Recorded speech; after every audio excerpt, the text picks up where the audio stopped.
Good afternoon, everybody, and welcome to my first Christmas movie review. Also, happy Friday the 13th. I'm wearing my ugly NES Christmas sweater, and because the first day of Christmas is Friday the 13th, the first movie review that I'm doing is a Christmas horror movie. And the Christmas horror movie for today is called Christmas Bloody Christmas. I remember seeing this. Movie like as a physical copy in Targets and Best Buys a few years back. It was a Shudder original, and I never really got into that until just recently, mostly due to Skinamarink being on Shudder, and despite all the reviews I heard about that, that movie still interested me. So I got a uh, I got a I got one of those subscriptions for it, and then I decided, like, you know what, I'm also gonna watch this movie, Christmas Play Christmas, around the Christmas time, and I gotta say, this movie is it's average. Like, it's entertaining and fun. Don't get me wrong, but um, but I guess it's my fault for expecting some things about it to be better than what they really were. So the plot itself is basically this owner of a music store named Tori and her employee and a few friends. They get stalked by this like military robot who is dressed up as a Santa Claus at a toy store. And right off the bat, I thought that was a stupid idea for the military to have their like robots be put in kids stores. But hey, it's a movie, and there's gotta be stupid decisions in movies. It opens up with this really cool, like shrunken down, like 80s style commercial where someone's flipping through channels and they see like the commercials for the military robot and how it's being dressed up as Santa now. Because the whole plot device on why this robot goes haywire is that like there's a news segment that talks about how like they're being recalled because they're reverting to like their old military programming about like killing the enemy. And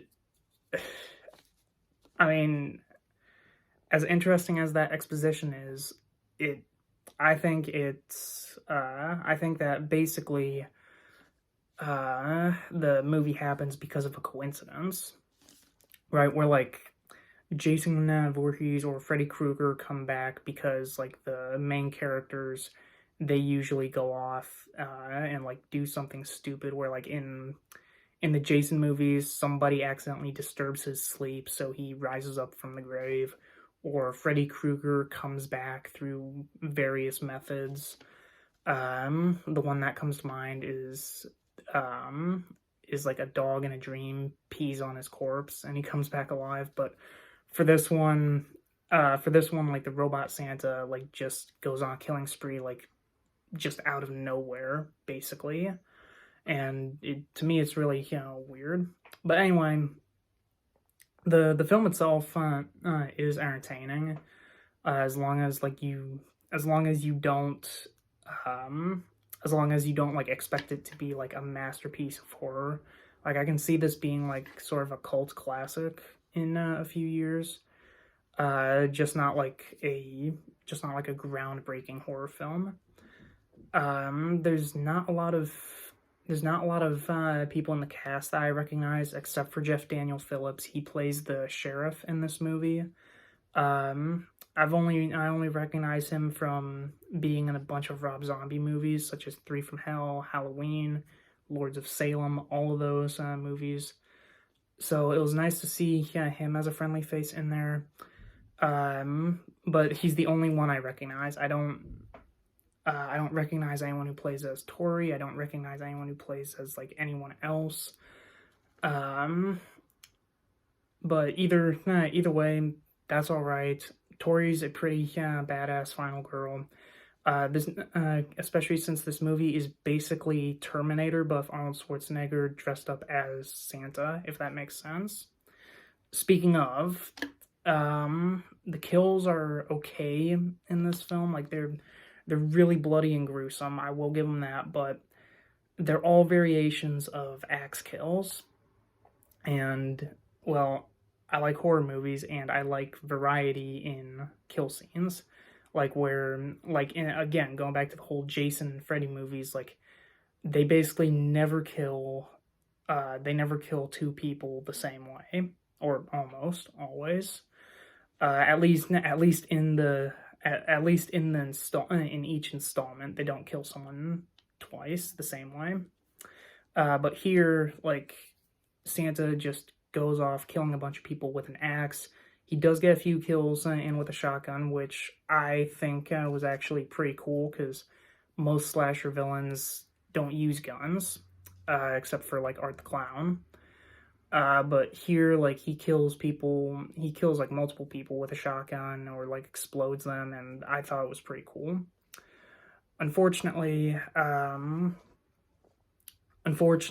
I do think that like some of the camera work was like there's a few good shots, especially tracking movements where the camera is tilted a bit because like somebody's standing on a bar and like looking down at someone else, and like it tracks the people like going back and forth on there. Like those shots are pretty cool.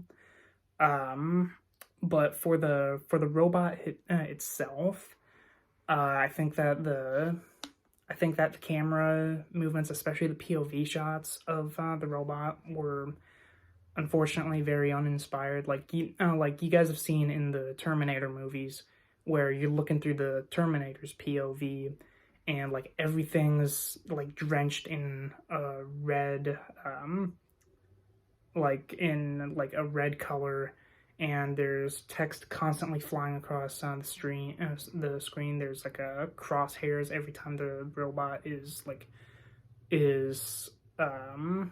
specifying what its target is. Where like he sees somebody and says like, no, that's not Sarah Connor, but he does need the clothes, the boots, and the motorcycle, that kind of thing. Unfortunately, they didn't do that with the Robo-Santa in this movie. Like they literally just strapped like a GoPro to his chest, or at least that's what it looks like, and has the guy just walk around. Even towards the end of the movie, when like the robot is damaged and these green lasers come out of its eyes, like they don't really do anything with that. The GoPro is still there. It's just that the lasers are now showing through it, and it looks like cheap laser pointers. But that's just, at least that's how I looked at it. Speaking of, there's not a lot of CGI in there, but there for the explosion scenes, like I don't know if it actually was CGI fire that they used, but it looked damn near like it. And to me, honestly, that makes it look even worse than CGI fire. If you're using real fire and it looks CGI, to me that just makes it even worse. The music was okay. Nothing to write home about, but like I thought it was all right. Unfortunately, they didn't use any like Christmas themed music. They just used like generic like horror sci-fi music for this. Which, speaking of, for a movie called Christmas Bloody Christmas, they don't do too much with the whole Christmas angle. Like you got the antagonist, like the robot, dressed up as Santa, and a few times he has a few ho ho ho voice lines, but it's not much. And like you have some houses decorated with Christmas lights and Christmas ornaments, but that's really it. Like if you remove all of that, it would be like a generic like robot goes haywire and starts killing everybody scene. And again, like I like Christmas-themed horror films.